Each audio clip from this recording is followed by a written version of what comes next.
The last lecture on electricity is about electrical power.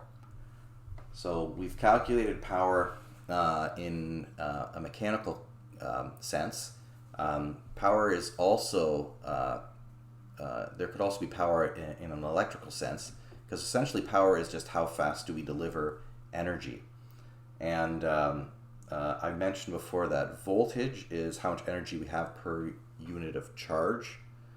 So with power, we can then kind of determine how quickly is an electrical circuit delivering the energy. So you might have noticed that electrical devices have a power rating. So these compact fluorescent bulbs, they have a power rating of 15 watts. A hairdryer might have a power rating of 1,200 watts. But what does this power rating mean? So electrical power, capital P, it's the rate at which electrical energy is produced or consumed in a given time. We measure it in watts, and sometimes we refer to that power rating as the wattage.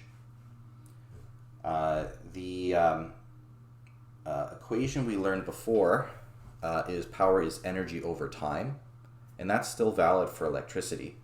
But we can actually find power in a little bit of a different way to define electrical power, because since our voltage is how much energy we have per unit charge, and our current is how much charge we have per unit time, we can multiply those two together and get our power. So first I'd like to copy this down, the power triangle there as well. E equals PT, P equals E over T, and T equals E over P.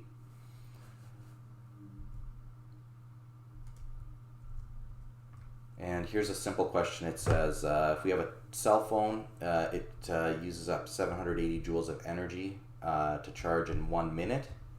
So we're given the energy and we're given the time in minutes, but we can't divide by the time in minutes. We have to divide by the time in seconds. So it's 60 seconds in a minute, so we divide 780 by 60 and we get 13 watts.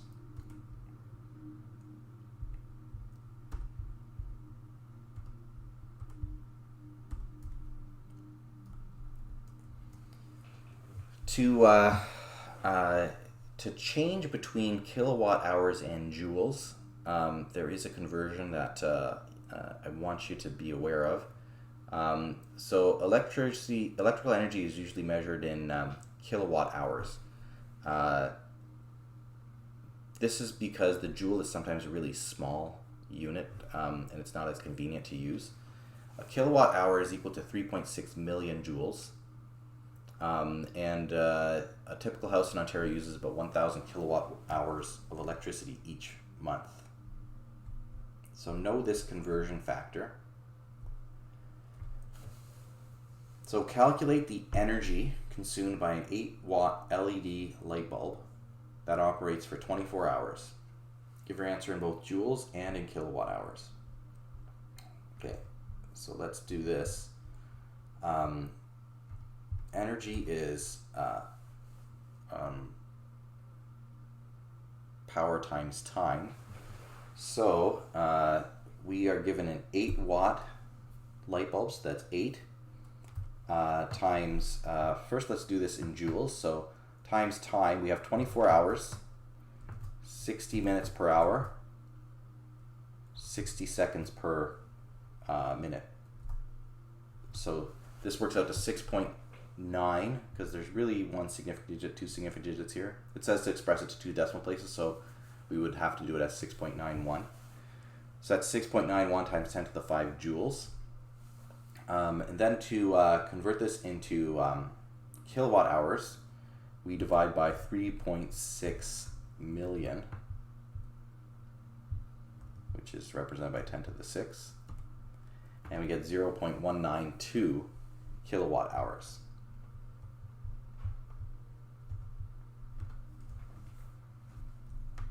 Another expression for determining the electrical power dissipated by a current I through a potential difference V is P equals VI.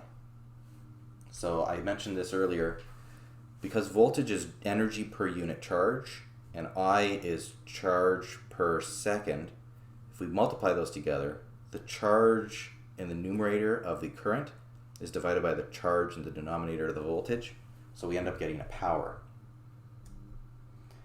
And that is the P and the V and the I are all listed there, but there's a PVI triangle. Note that 1 watt is a joule per second, and that's equivalent to a volt per amp.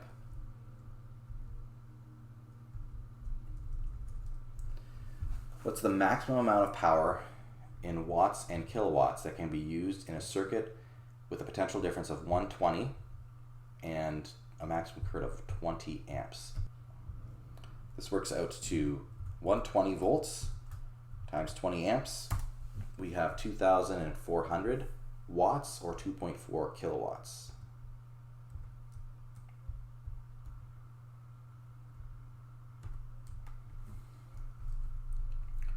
What current drawn by a 100 watt light bulb operating at a potential difference of 120 volts? So what is the current drawn?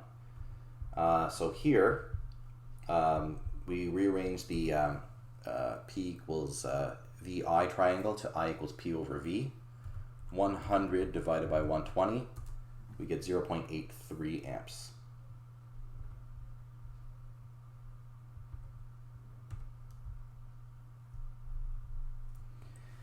If the load has a resistance of R, then two different expressions can be derived by applying Ohm's law.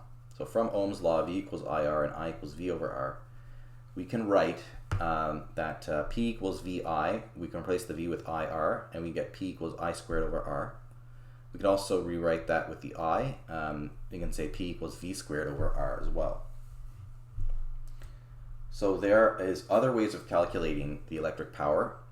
P equals I squared over times R, or P equals V squared over R. And sometimes you'll be needing to use those because you're given a resistance but not a voltage. So let's look at this problem here. We have a 600 watt kettle. It runs a current of 5 amps. So we're asked to find the resistance. So P, which is 600, P equals I squared R. So we take our P, which is 600, we divide it by our I squared, which is 5. So 600 divided by 25 equals 24 ohms. That's one way of calculating without solving for the voltage first. Oops. Another question, it says, what's the power dissipated by an electric frying pan that has a resistance of 12 ohms and a potential difference of 120? So P equals V squared over R. So let's square the V, which is 120. So 120 times 120 divided by the R, we get 1,200 watts.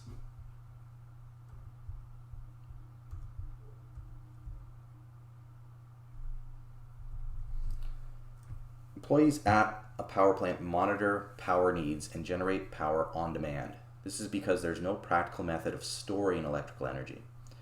Batteries are impractical because of the large number that would be needed. So thus, when more power is needed, the employees increase power generation up to the maximum capacity. If no more can be generated, then the electricity has to be purchased from somewhere else, such as the United States. As a last resort, employees must shut down the power to a neighborhood for a short time. Short temporary interruptions to electricity supply are called brownouts. Blackouts are even worse. That is a complete failure of the electrical power supply.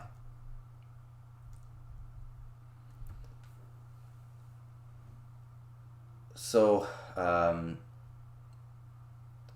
it says on this slide that we are running out of our non-renewable energy sources, and the price of electricity is going up because we have to meet the demand and we don't have enough to meet the demand. So there's two ways of doing this. We can work on conserving energy, or we can generate energy more efficiently. So conserving energy, we can do that by creating newer devices that use lower electrical loads. but we can also find more efficient ways of generating electricity, so that could make the electricity cheaper to generate.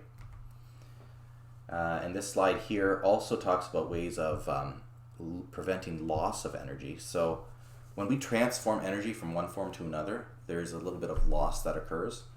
It says, for example, here, an engineer can improve the efficiency of a coal-fired plant by directing the steam into pipes to increase the pressure so it can reach much higher temperatures, and the higher temperatures make the transfer of energy more efficient. So there's things that we can do to kind of reduce the energy or the power loss that we have as we transfer that energy. This slide here talks about the efficiencies of different types of technology. And some notes. So you may want to copy this down for an explanation type question you might get.